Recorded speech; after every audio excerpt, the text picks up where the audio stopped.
और देखिए पिछले 12 घंटे के अंदर जो सारे अपडेट्स हैं ईरान अमेरिका के हमलों से संबंधित वो मैं आपको बताऊंगा। बीती रात भर तेहरान के ऊपर ईरान के अलग अलग ठिकानों पर अमेरिका के जेट्स ने मिसाइल्स ने बमबारी की है, उसकी चर्चा करेंगे। और साथ ही ईरान ने अब तक का सबसे बड़ा पलटवार कर दिया है अरब में अमेरिकी बेसिस के ऊपर, उसकी चर्चा करेंगे। देखिए अगर हम अमेरिका के हमलों की बात करें, अमेरिका ने केशम आइलैंड पर हमला किया है, फिर से बंदर अब्बास पर हमले हुए हैं, सिरिक पे, चाबार, कोनार्क, ये वो इलाके हैं जहां पर बीती रात हमले किए गए।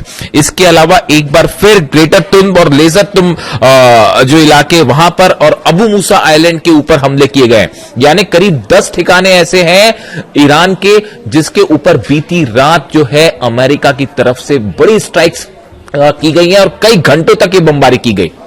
उसका नतीजा ईरान ने जबरदस्त पलटवार किया है और बताया जा रहा है कि ईरान की तरफ से एक बार फिर जॉर्डन में, बहरीन में और कतर में तीनों जगह जो है वो अमेरिका की बेसिस को एक बार फिर हमले किए गए हैं।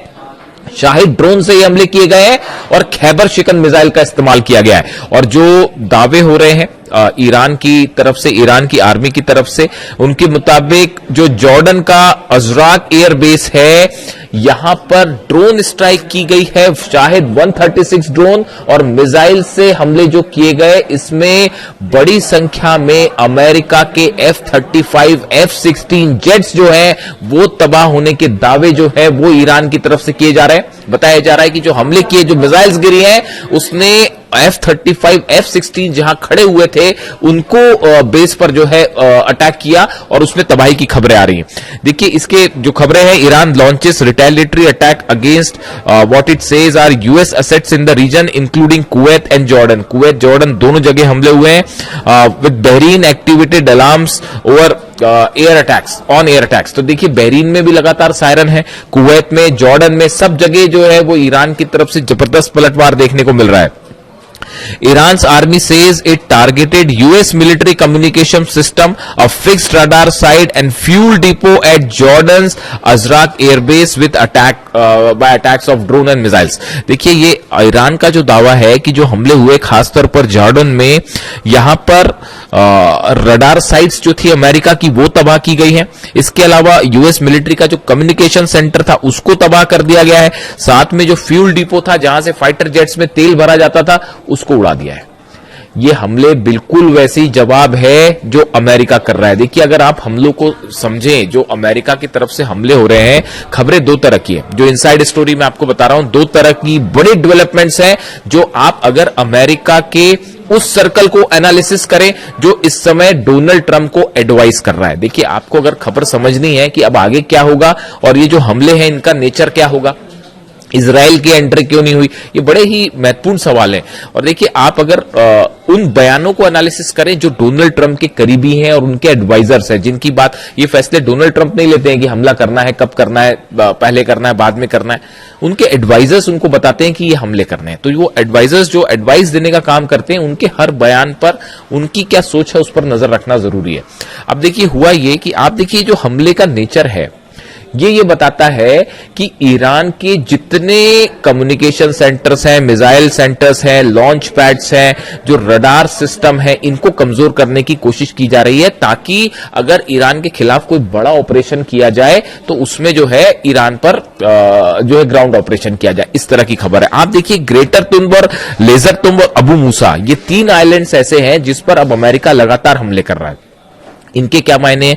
ये तीनों जगह ऐसी हैं, दीज आर ये जो तीनों जगह ऐसी हैं, इनके बारे में कहा जाता है अगर आपको हॉर्मूज को कंट्रोल करना है तो ये तीनों जगह पर अगर आपने कब्जा कर लिया तो ये यहां से जहाज को निकलना आना स्ट्रैटेजिक लोकेशन पर जो है वो आपका कब्जा हो जाएगा। Like other islands in the vicinity of the state of Hormuz such as Qeshm island, this significance lies is the very fact that whosoever control those islands has an upper hand when it comes to control authority over the Strait of Hormuz।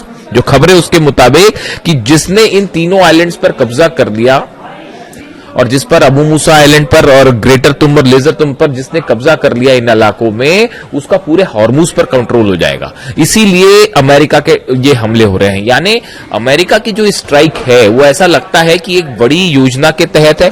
Israel की entry कब करनी है ये भी तय है कि America हमले कम करेगा, उसके बाद इजराइल की तरफ से हमले होंगे। ये एक बड़े प्लान का हिस्सा है। लेकिन अब हुआ क्या, देखिए मामला कैसे गड़बड़ा गया। मामला ऐसे गड़बड़ा गया, ये हर बार होता है, ये पहले से हो रहा है, हर बार होता है। जो स्ट्राइक करी ईरान ने वो अमेरिका के अंदाज से और इजराइल के अंदाज से और कहीं भारी निकल गई। और जो कल मिसाइल मारी गई है फतह 2 और जुल्फिकार और खैबर शेकन मिसाइल्स जो मारी गई हैं, जो खुर्रमशहर 4 मिसाइल्स मारी गई हैं, उससे जॉर्डन में यह हाल है कि अमेरिकी सेना को भागना पड़ गया है वहां के बेसिस से।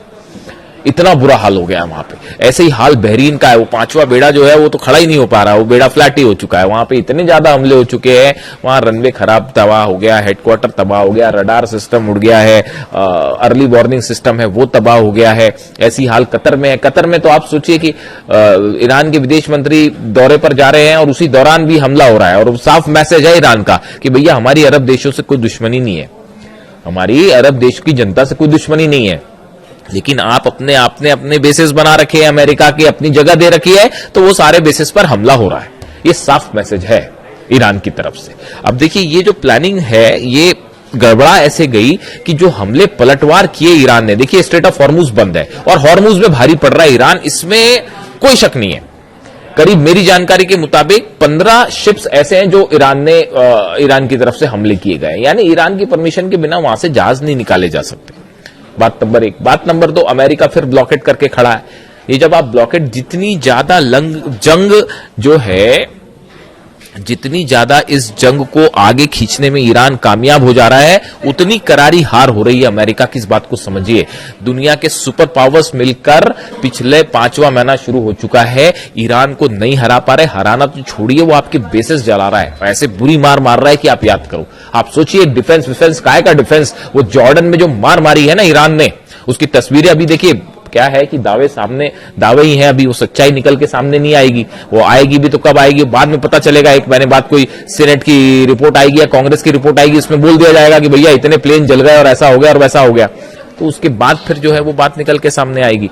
तो अभी हालात ये है कि जॉर्डन में बड़ा नुकसान हुआ है, बहरीन में बड़ा नुकसान हुआ है और कई फाइटर जेट्स जल गए अमेरिका के।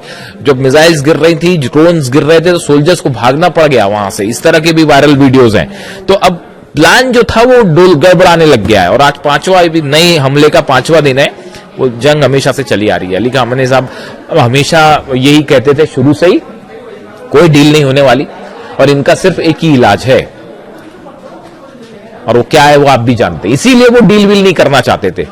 अली खामनेई साहब जो है ईरान के सुप्रीम लीडर, मैं इसलिए बार बार इस बात को दोहराता हूं, उनसे बेहतरीन मिलिट्री कमांडर आपको नहीं मिलेगा। वो जानते थे शुरू से कि क्या किसके मन में क्या मंशा है, कैसे रिसोर्सेस पर ईरान की कब्जा करने का प्लान है। वो हमेशा से इस बात को कहते रहे, इसीलिए वो कोई डील वील के चक्कर पे नहीं थे। और अब देखिए हालत वही है। आखिर ईरान भारी पड़ रहा है और मिसाइल्स के दम पे ही भारी पड़ रहा है। यही उनका प्लान था और उसी प्लान पे ईरान चल के जो है वो आगे बढ़ रहा है। डील वील वाली बात सब एक तरफ है। अब देखिए हुआ क्या, इनसाइड स्टोरी यह है कि ईरान भारी पड़ना शुरू हो गया है। इस वजह से अब डोनाल्ड ट्रंप का बयान आया है एक, और अभी 1-2 दिन में और बयान आ जाएंगे कि ईरान डील करना चाहता है।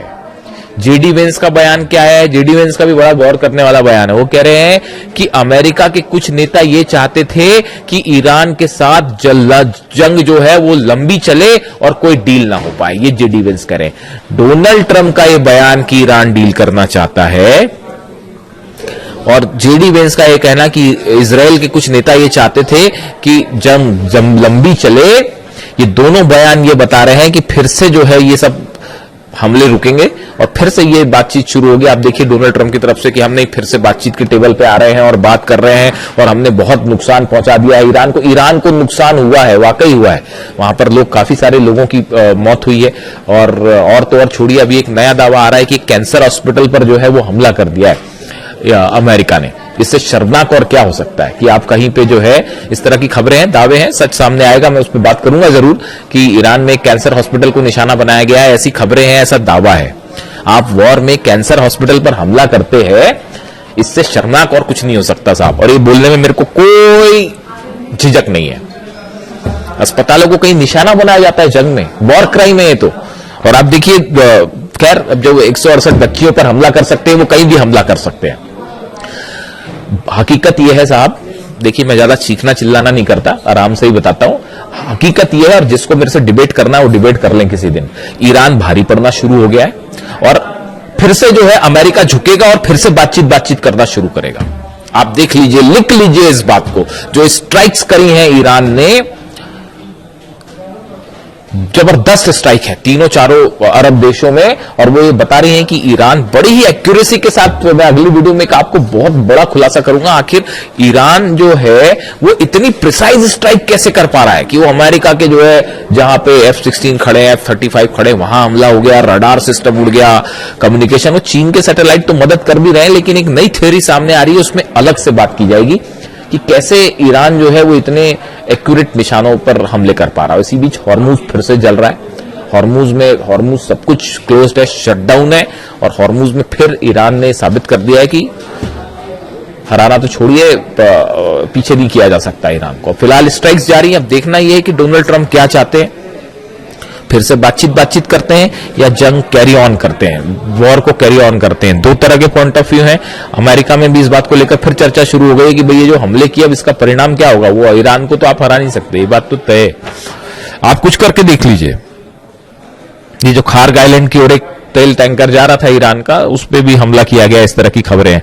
और अमेरिका ने जो हमले किए उसके बाद पूरे तेहरान के आसपास एयर डिफेंस सिस्टम कई जगह एक्टिवेट हो गए हैं। इस तरह की जो है वो तमाम जानकारियां निकल के आ रही हैं। लेकिन एक बार तय है, ईरान भारी पड़ना शुरू हो गया है और अगले कुछ घंटे बेहद अहम है, और इस तरह की बात आ सकती है फिर से कि वो फिर से बातचीत करते हैं और ये बात आएगी। ईरान कोई बात नहीं करना चाहता, समझ लीजिए ईरान का कंट्रोल अब IRGC के हाथ में है, किसी पॉलिटिकल लीडरशिप के हाथ में कंट्रोल नहीं है। आप इस बात को समझ लीजिए, जो फैसला करेंगे अहमद वाहिदी साहब करेंगे, ईरान की सेना करेगी। और खासकर अब अली खामेनी साहब के जनाजे में जो गुस्सा था, वो गुस्सा जो है वो ये बता रहा है कि अब किसी मुद्दे पर ईरान बात नहीं करेगा। ना न्यूक्लियर, भूल जाइए, यूरेनियम देना और न्यूक्लियर डील वील करना और IAEA का इंस्पेक्शन, ये सब ख्याली पुलाव है, भूल जाइए इसको। अब ये संभव ही नहीं है। अब सिर्फ जो होगा वो ईरान की शर्तों पर होगा, या तो मान लीजिए या जंग कर लीजिए। 5 महीने से लड़ रहे हैं और ईरान भारी पड़ रहा है। किसी को मेरी बात अटपटी लग रही हो तो अभी जॉर्डन से तस्वीरें आएंगी थोड़े दिनों बाद, है ना। मैं भी यही हूं, आप भी यही हैं, कहीं जाने की जरूरत नहीं है। जॉर्डन से भी तस्वीरें आनी शुरू होंगी, बहरीन से तस्वीरें आनी शुरू होंगी, कतर से तस्वीरें आनी शुरू होंगी। और जैसे कहते हैं ना, ये बैरक बना, बैरक के ऊपर मिसाइल मारी दन्न से, और वो इतनी एक्यूरेट प्रिसाइज स्ट्राइक से अभी वहां तस्वीरें आनी शुरू हो जाएंगी। ईरान की तरफ से ऐसे दावे हो रहे हैं। जो भी अपडेट होगा अब तक पहुंचाऊंगा। Thank you so much.